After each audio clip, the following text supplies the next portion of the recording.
the story of an Iranian soldier, based on the true events by Vahid Sajjadifar.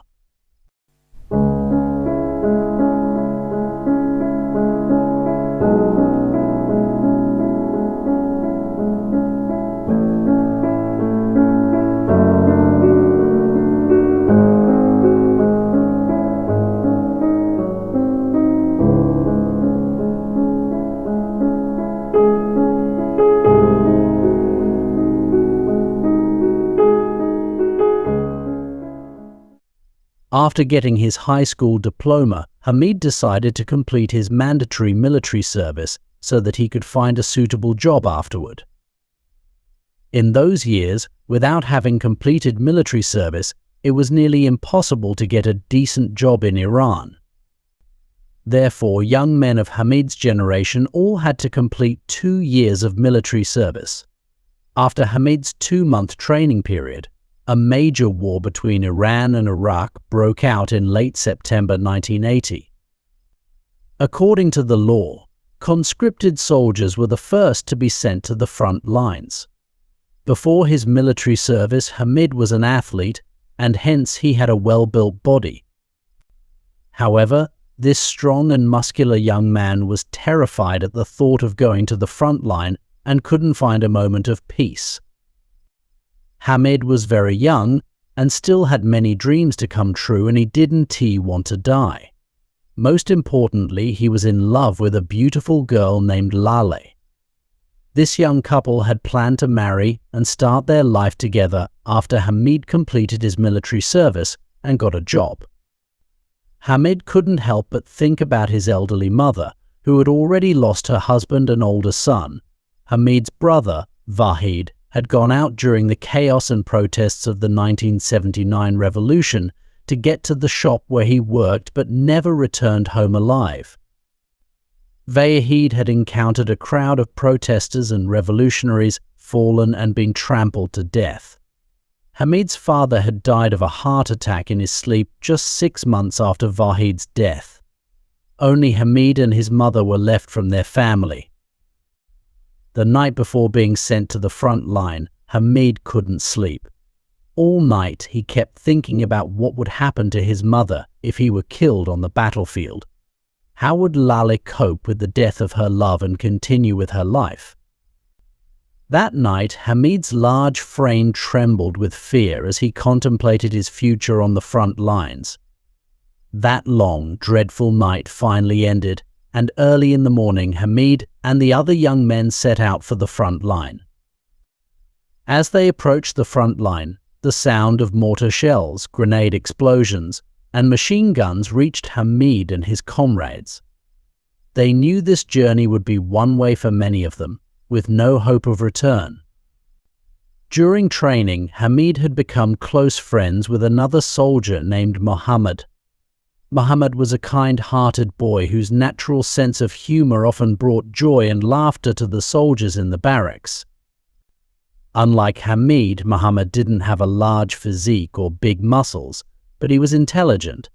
Hamid's only solace during those hard days was his friendship and conversations with Mohammed.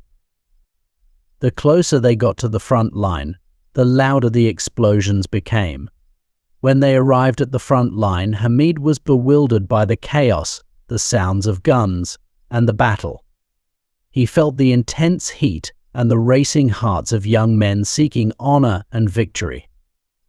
Hamid realized that this was a place where men faced each other, spilling blood to avoid being killed.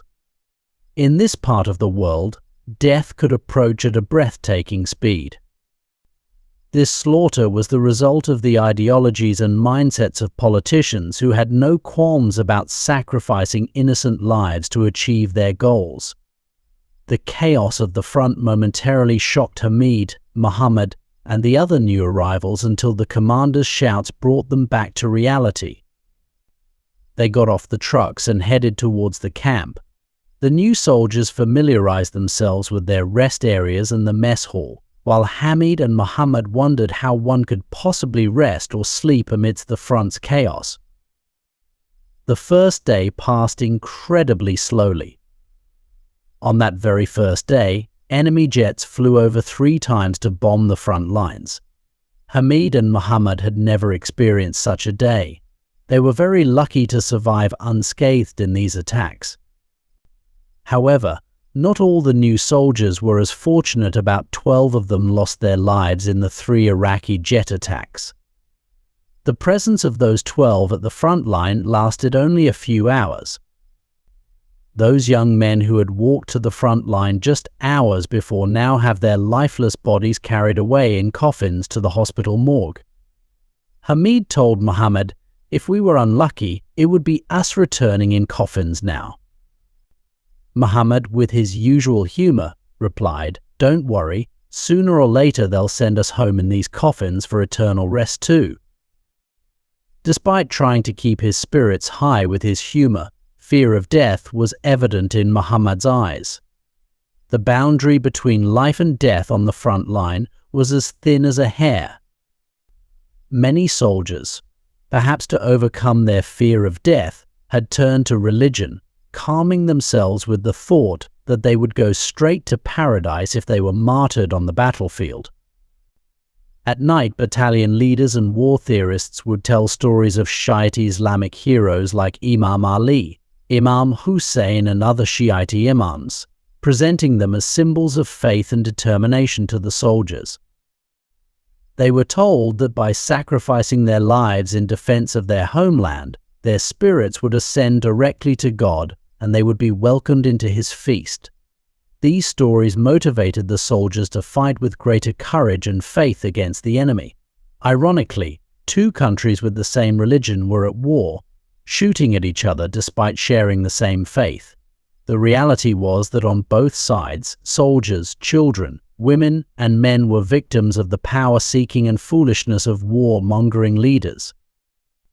Indeed, irrespective of nationality, the war's dead and victims deserved paradise, while hell should be the place for the power-hungry and warmongers.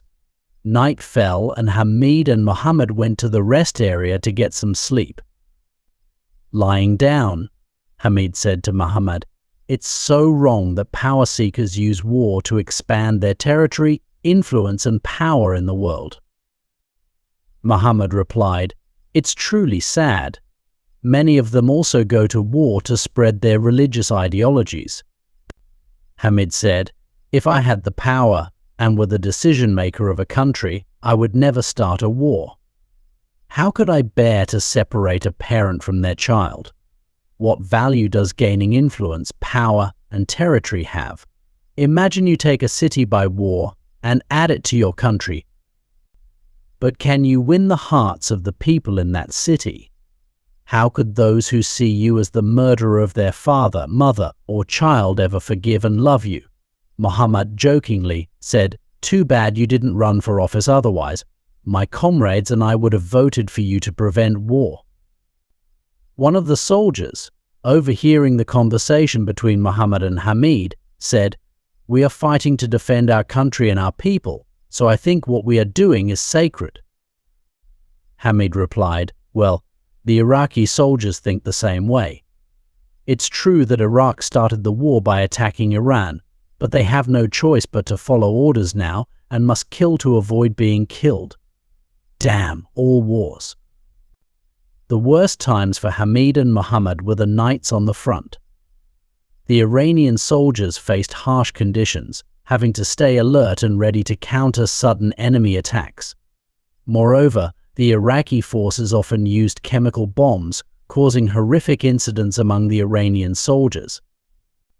About 3 weeks had passed since Hamid and Muhammad arrived at the front, and both had miraculously survived air raids, bombings and skirmishes between the 2 armies. Muhammad's 19th birthday arrived, and Hamid, with the coordination of some soldiers, organized a small celebration for him. Muhammad's friends and comrades gathered, chatting and laughing together. Suddenly, the alarm sounded and everyone took cover. That day, Iraqi jets heavily bombed the Iranian front, and one of the bombs hit the bunker where Hamid, Muhammad, and their friends were. After the bombing, the smoke and dust were so thick that no one could see clearly. Hamid, hit by shrapnel, tried to check if Muhammad and the other soldiers were okay. He finally found Muhammad, but no matter how much he called him, Muhammad didn't respond. When Hamid moved Muhammad, he saw that shrapnel had pierced his heart. Despite his wounds, Hamid forgot his pain upon seeing Muhammad's lifeless body. He cradled Muhammad's cold, lifeless body in his arms and began to wail. Hamid cried out like a mother who had lost her child, cursing the perpetrators of this devastating war. Severe bleeding caused Hamid to lose consciousness, and he was taken to the hospital along with the other wounded soldiers for treatment.